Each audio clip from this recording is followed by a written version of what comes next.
Hi, Dan. To respond to one of your questions, this is looking at the Philips Hue app. There was comments in it. The problem I've got is what I do now is only on the computer. It's not looking at the lights and it's not looking at the hub, so you won't get all the picture. But in perspective, this is purely and simply looking at the Philips Hue app, and I'm just going to do the backyard. Now, you answer your question about how it performs and updates, and I'm not looking at Z Home Plus or anything when I do this. I'm just looking within the app. I will see if I can bring up Z Home Plus if I knew where my phone was in a moment, but I won't be doing that live on the screen, but just watching these two screen captures. On the left, I've got the backyard light, and over the right, I've got what appears in the log. And I just want to point to the log first thing. When you control via Philips, so the first does it, issues is a CAPI command, and that will then set.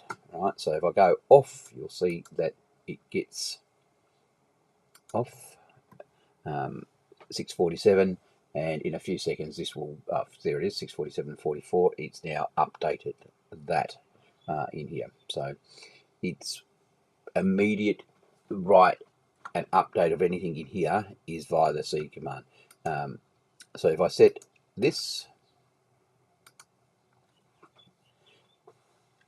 you can see all those devices updated at that 1 second. So he is setting that from the plugin, not from Hue. So what happens now, if I go to Hue and I'm looking at the backyard lights, and I've just got to get myself in a configuration that I can actually get to that backyard light. That's looking to be a group actually, but it doesn't matter, I think. So if I just went downstairs, backyard lights, if I can find it, it's saying on the Hue app, even though it's set on the Hue app, it's saying all lights are set to off at the moment. So I'm going to bring it up. Yep, they're saying they're off as a backyard. So why have I got a duplicate saying backyard lights when I've only got one group on the phone? But the veranda lights were on. If I turn off the veranda lights, which means all backyard lights are off, you can see it did change that light. Turn on the veranda light. They are coloured lights. I'll set the colour. Doesn't matter what I pick. Yeah, done. I've set the colours on those. There's two different lights on a group. It's interesting that so it's set on and the colour hasn't updated, but yet I did change the colour. So I'll just go scene, orange, done.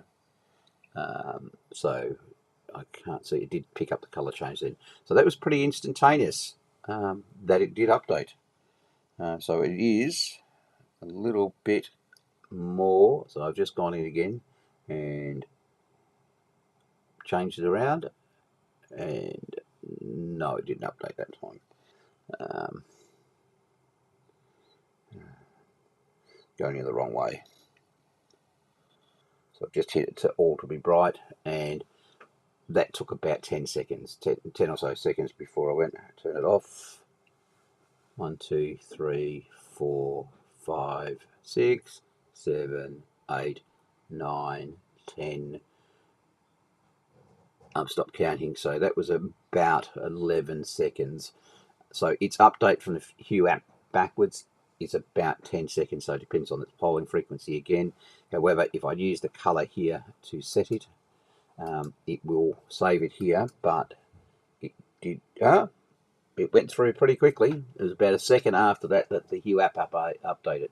So the difference is here he's setting it, and he's setting the color control here, which will update this information immediately.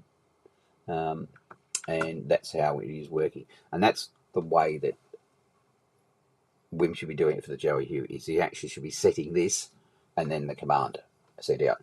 If it comes back through its confirmation of the JSON call, it then would revert this back, but that if it failed. So you can hold that in state, it's stateless. Anyway, that's the way it works. So I'm dribbling now. I'm going to finish. Thanks, Dan.